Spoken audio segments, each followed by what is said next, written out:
So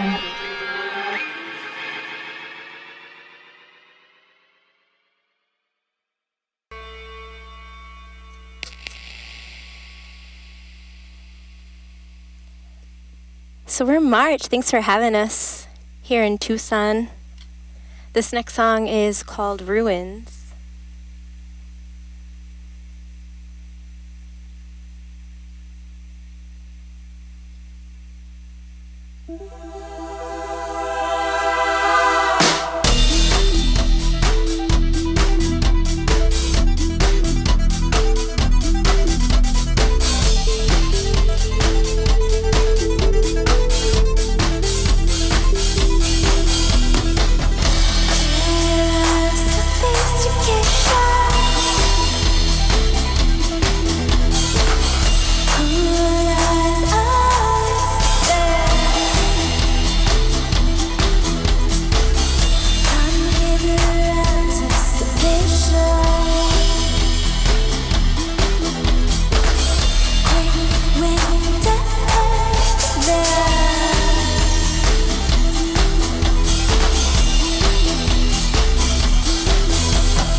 So this next song is called Glitter McQueen.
tuned in to 91.3 KXCI Tucson. My name is Sophie Gibson Rush. I am here live in Studio 2A, joined by March from Phoenix. Thank you so much for coming, you guys. It means the world. Thanks for having us. No problem. Yeah.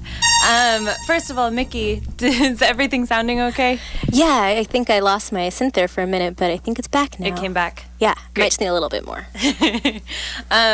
It's always a pleasure to be in this room with any band, but especially with electronic bands. There's an extra level of fascinating because I'm so close to all of this stuff that sounds like magic when you're not seeing everything, you know?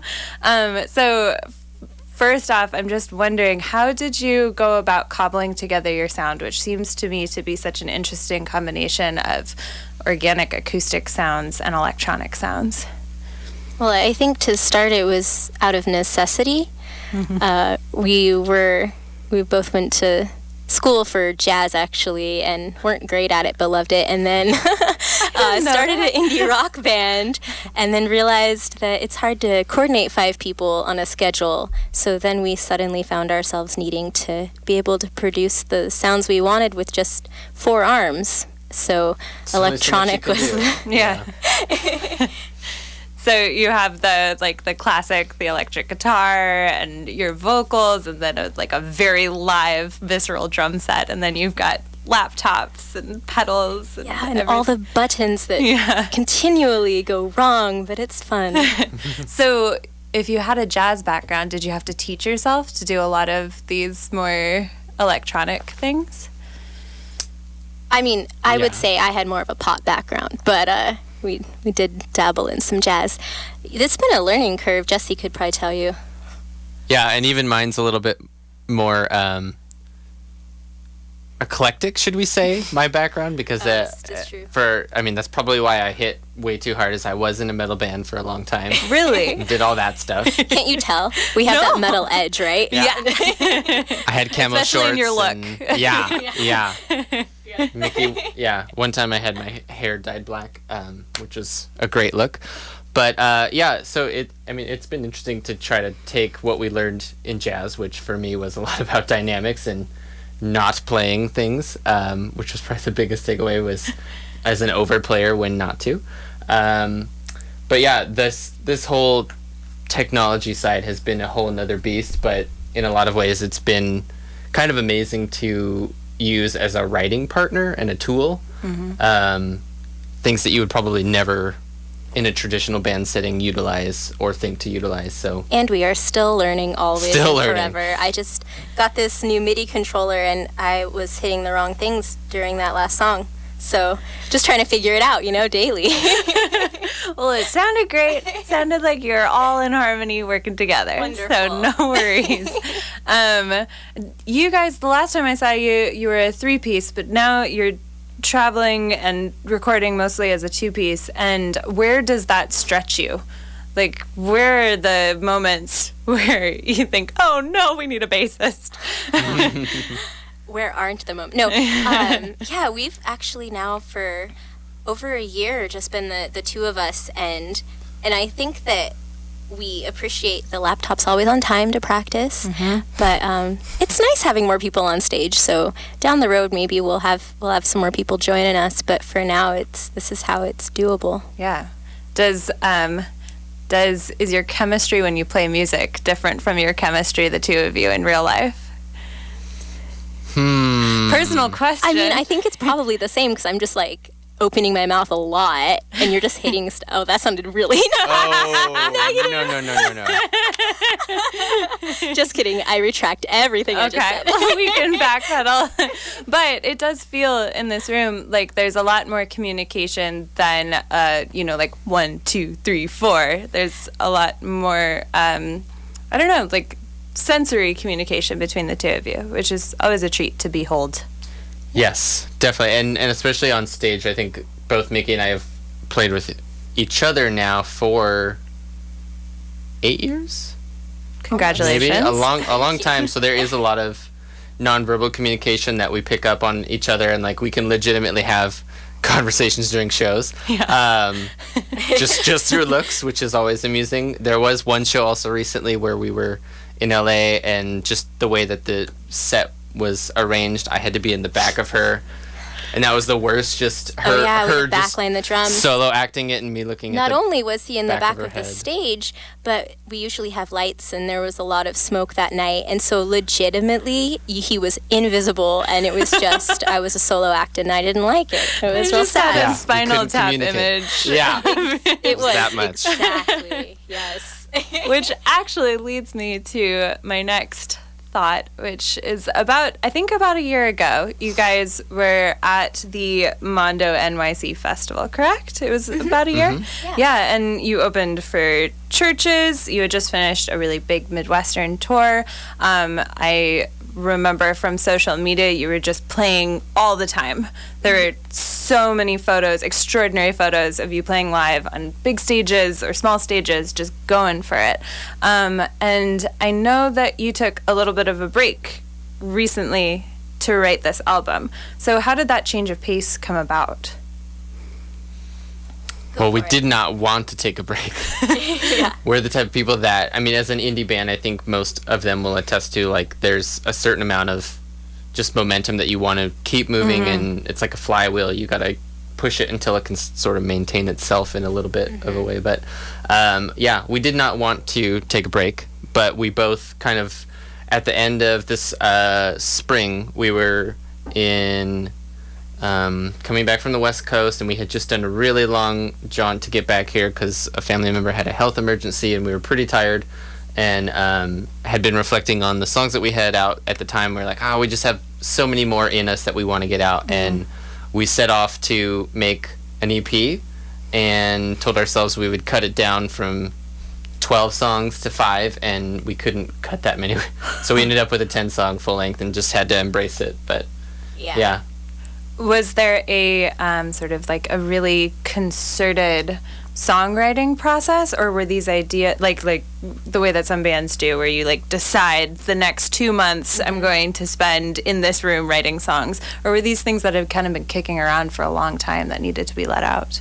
I think it was both. We definitely had some ideas and jammed a little in between runs and had thoughts, and then it was also I started pursuing music full-time, and so it was, well, now I have the time to devote to this, so I better come up with some stuff. So a little bit of pressure there too, but I think it was good because it was sort of channeled energy, but the ideas I think came from an organic place, not necessarily contrived in the sense that I'm going to sit down and write a love song today. But it was just more like, here are these ideas we've had, I'm going to go back and actually play with them and see if anything kind of sticks. So yeah, and we talked a little bit about the like joy and fear of pursuing music full time. Was there what brought you to that decision?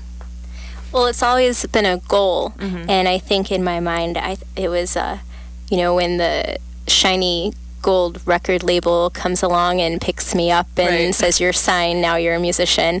That would be the day, and as it just became more and more apparent that we were sort of making it, quote unquote, but in a very DIY style, kind of lo-fi. I just realized that if possible, I wanted to be able to devote more time to try to make better art and to be more serious. And so we finally got to a place where enough finances were coming in from music that it made sense, like you won't be out on the street and have no food. So have to sell your synths. Exactly. Didn't have to barter the synths away. So just decided to take the leap. Yeah, that's wonderful. Congratulations. Thank you. No problem. Do you guys are you ready to hop back into the next set? Let's do it. We've been doing a lot of hopping tonight. We'll do some hopping. This next song is pretty much brand new. So we'll see how it goes. Cool. Yeah.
This next song is kind of a chill one as well. It's called Drift.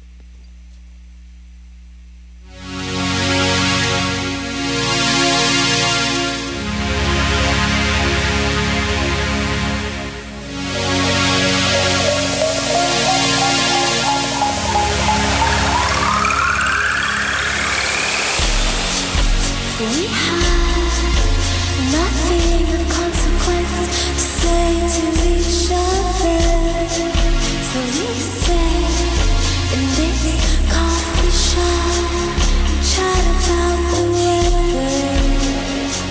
No one around us seems to ever makes this so strange. You look at me, pretending everything's the same. But everything has changed. Some come, some go. Some stay, show they care. Some dream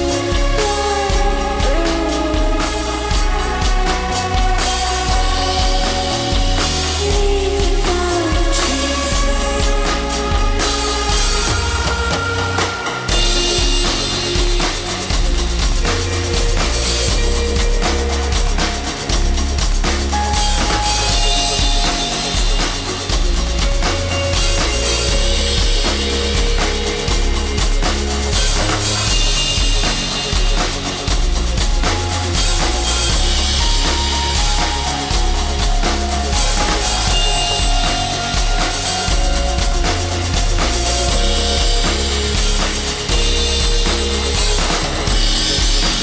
The sound of your voice trails I found inside my head. I'm not sure about nasty sentences you said. I stood and paused second to some sugar and tea as you looked at me and replied that nothing has changed. But everything has changed. Some come, some go. Some stay, show they care.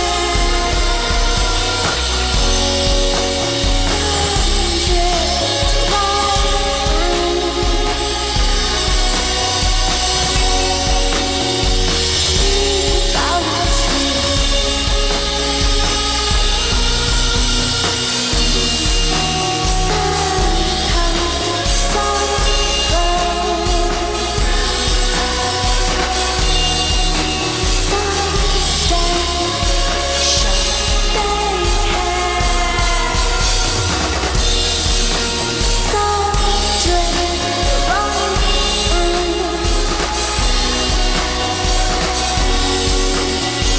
Leave our trees.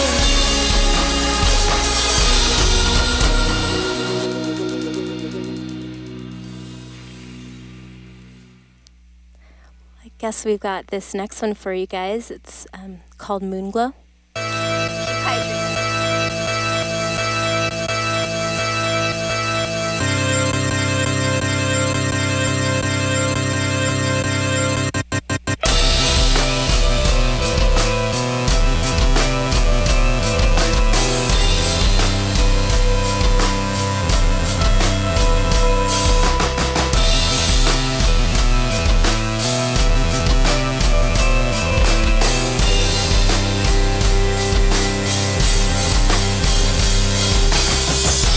Shadows prepare. I find my bedroom.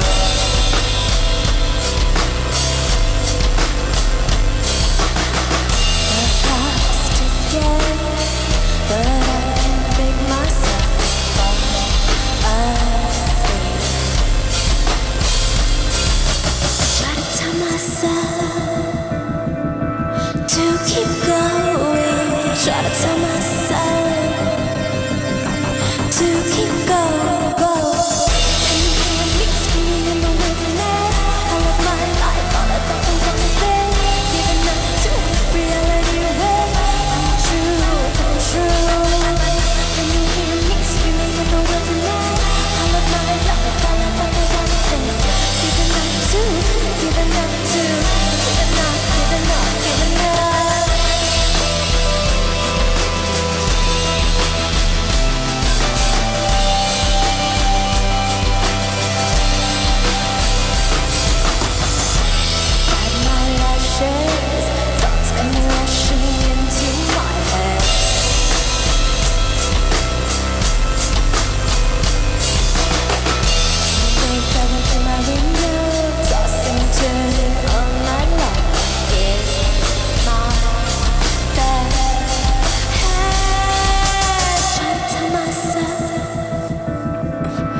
91.3 KXCI Tucson. Thank you so much for tuning in. This is Locals Only. My name is Sophie Gibson-Rush, here sitting in with joy for Matt Milner. Matt, I hope you're resting.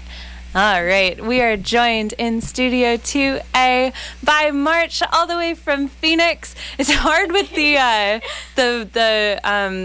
the painting we have here that has your name, which doesn't have an A in it. Yeah. MRCH. Every time I see it, I want to say the merch. I know, it's so confusing. No, it's perfect. Thank you so much for being here, you guys. Everything going well? You happy? Yeah. Healthy? Yeah. Cool. No, this is lovely. Good. All right. So I've been thinking about how to phrase this question. It has several parts. Yeah. I was reading your bio, and you guys have had placement for different songs in a bunch of incredibly well-known TV shows, like Shameless and I want to say Vampire Diaries. Yep. Yes. Yay! Yeah. And so your some singles that you've released have gone far. Like, they've had lives of their own. And it seems to me that you're really comfortable writing in the singles format and then marketing that single. And is that true-ish? Would you? I think singles are nice because we always tend to have a fear of commitment.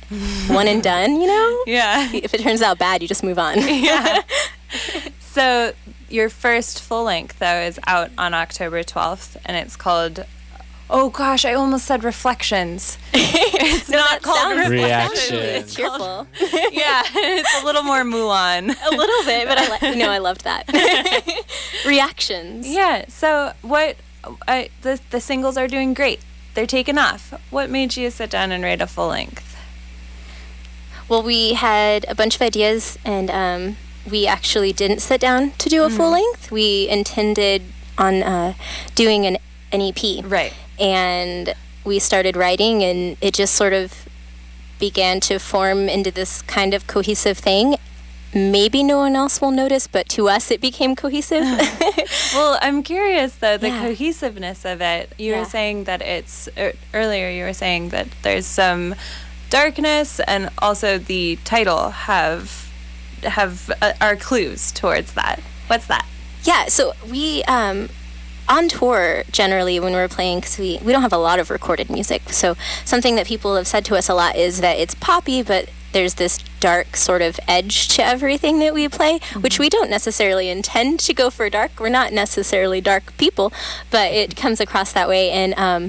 And so as we were writing, we were like, yeah, it does feel kind of poppy, but I guess it is kind of dark. And we came across this article about Italians Do It Better, that label. They have a bunch of bands like Chromatics and stuff. And one of their bands, Glass Candy, was a critic had written about them and said that their album was like spooking the dance floor. And so we were like, oh yeah, those are great words. That totally can describe it. And we just ripped it off and sort of ran with it.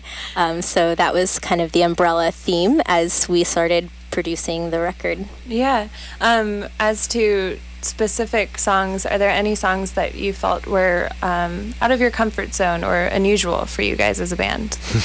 I think we both had specific ones that felt more comfortable to us than the other, which is interesting. Mm-hmm. There was a lot of I would say about half the songs we both were like, exactly, we know the vision and cut and dry.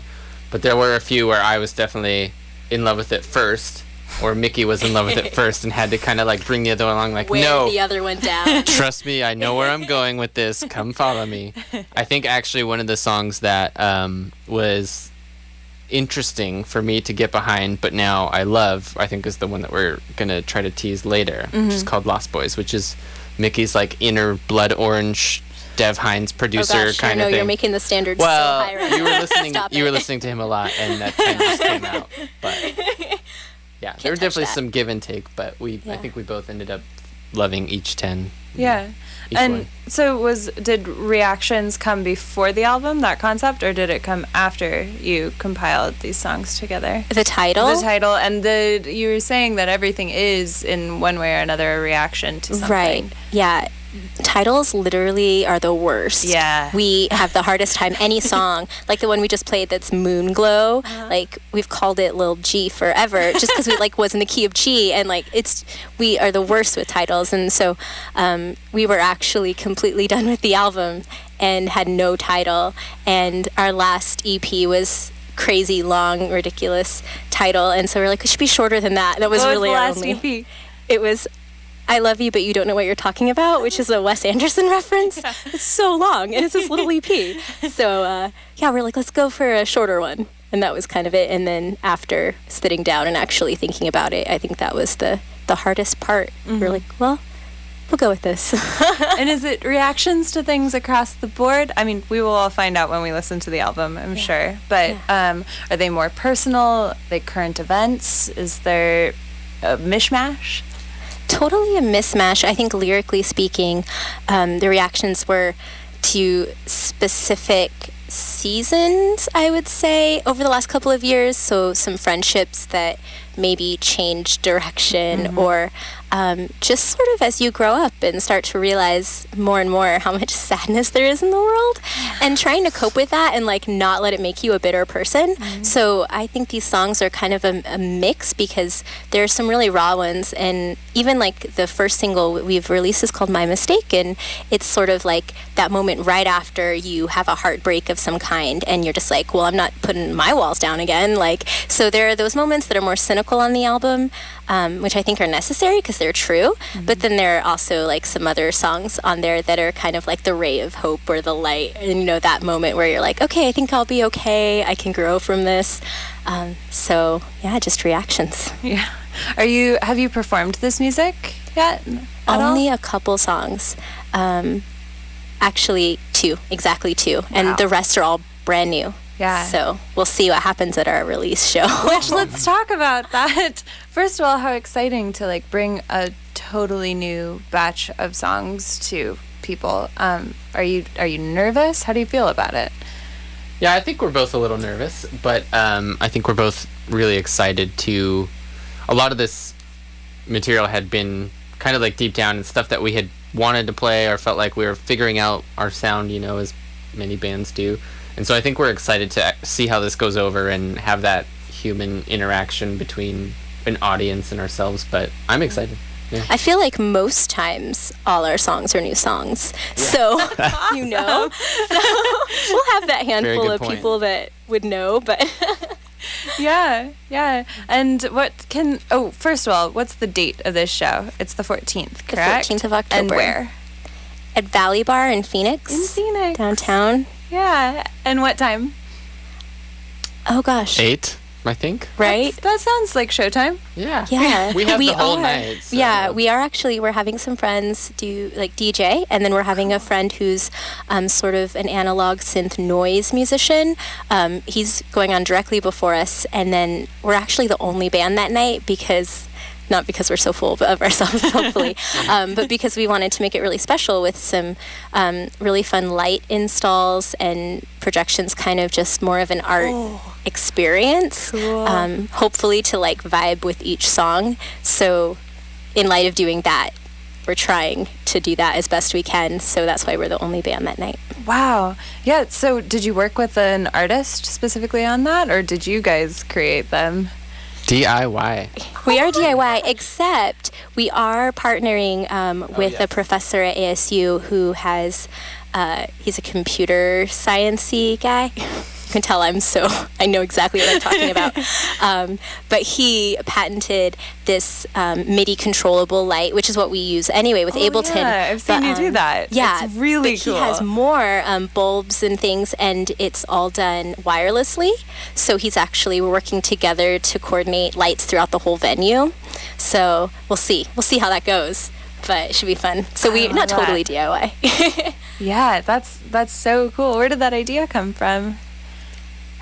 We wanted to rip off people like Purity Ring and churches and have about -20th the budget. So that's a number, I think. -20. Like real low. Yeah. So that was the idea. What can we do to make it special? Right. And we should point out that the noise artist before us, the electronic musician, is from He's Tucson. an OG Tucsonian. He's a Tucson native who lives up there. So we should give him a shout out, Hexmaro. Tyler Griffin, Hexmaro. Cool. He's amazing. So Yeah, that's fantastic. What can people, in not just this show, but any March show, what can people kind of expect to see? Like, what do you try to bring to a live performance? Well, unlike tonight, usually we try, or at least I guess you don't really move away from the drums. I try to move around as much as possible and make it look like there's more people on stage and more going on than there is. There's just two of us. yeah.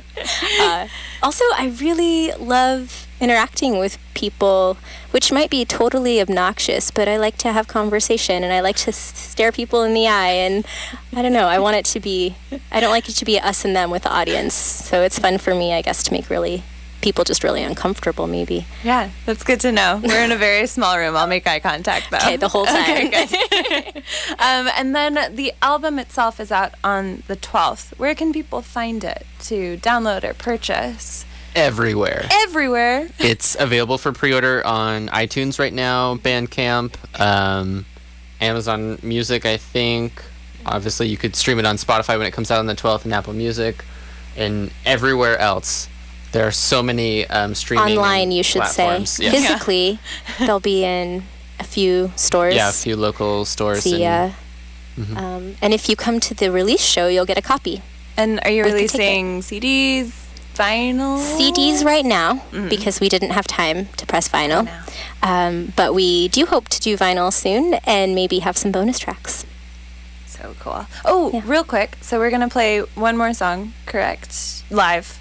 we have two if you Two- want them. That's great. Yes, we want to. And then we're going to pop back to the studio to play one or two, depending on what we have time for, recorded tracks. But one of them is Lost Boys, and just really fast. That's kind of special that people are going to hear that tonight. Why? Lost Boys is one of the songs that I had to talk Jesse into, so it's special. No, it's I guess a deep cut. It's not it's kind of a wonky little song, but it's real near and dear to my heart. So I'm super stoked to share it. It kind of is a double entendre. I think that's the way I should say that. Lost Boys. At first, I set out to write something that sounded just really weird, and I was kind of thinking like that 1980s cheesy vampire movie that's amazing.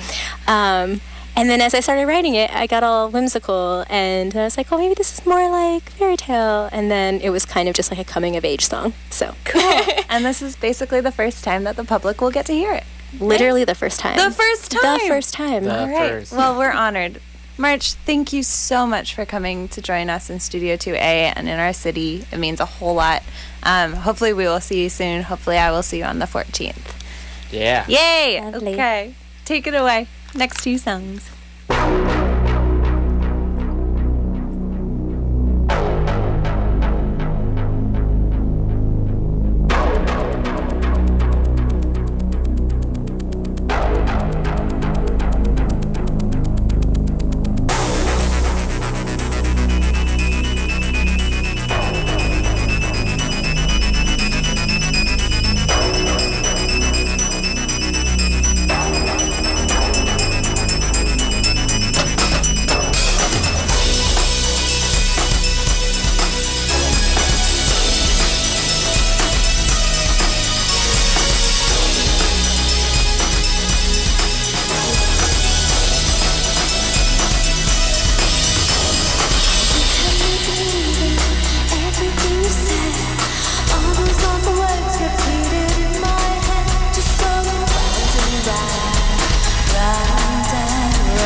never gave me what I needed.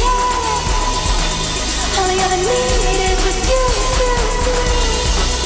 And I never did what you wanted. No, I never did what you wanted me to. But you never gave me what I needed most. So I had to go.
Guess we have just one more song tonight. Thanks again for having us, everyone at KXCI. And thanks to everyone who's listening. This next song is called Shake Shake. I had to test it. I may need a little bit more of this cork. Just a tiny little bit. Tiniest bit. Looking straight into your face, you give me every reason not to trust what you say.